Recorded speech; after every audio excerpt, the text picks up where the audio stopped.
everyone, my name is Alexa Mahoney and today I'm going to be telling you all about the different kinds of eating disorders.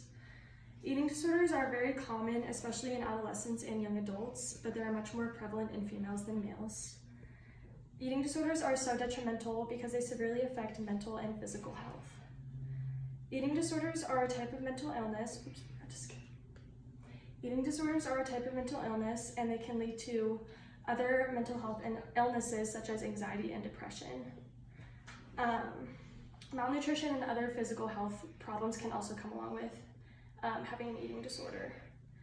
In the study Pharmacology and Therapeutics, the authors state that the pharmacological treatment of patients with an eating disorder often includes medications to treat their eating disorder, mental health problems, malnutrition, and the physical health problems resulting from it.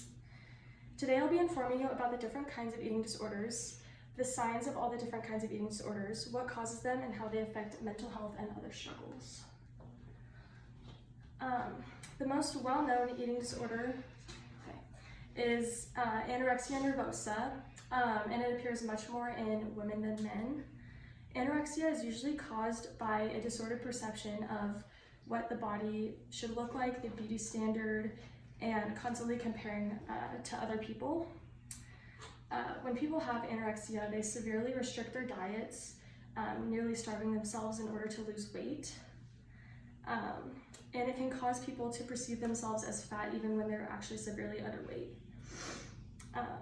They also get obsessed with weighing themselves, and it just causes a cycle of them just eating less and less each time they gain more weight. The United Brain Association states that suicide is the cause of death for half of anorexia nervosa sufferers, more than the number of those with anorexia nervosa who die from starvation. 1 in 5 attempt suicide while they struggle to overcome the disorder. This quote explains how detrimental anorexia is to mental health. It explains how it leads to depression and suicide just because people will never feel confident in the way that they look. The next disorder I'd like to talk about is bulimia nervosa. It is very similar to anorexia and it's another eating disorder that is much more common in women just because of the desire to lose weight.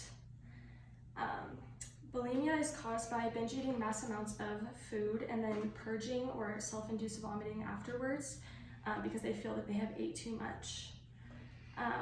It is similar, bulimia nervosa is similar to anorexia in the way that it's the wrong perception of when it needs to be at a healthy weight. It is also common for people with bulimia to struggle with depression, substance abuse, and self-harm according to the National Alliance for Eating Disorders. I would like to now inform you about the last eating disorder, which is binge eating. Although we hear more about anorexia, binge eating is actually the most common eating disorder in the United States. Similar to bulimia, binge eating involves repeatedly eating large amounts of food. However, binge eaters don't purge after the episode.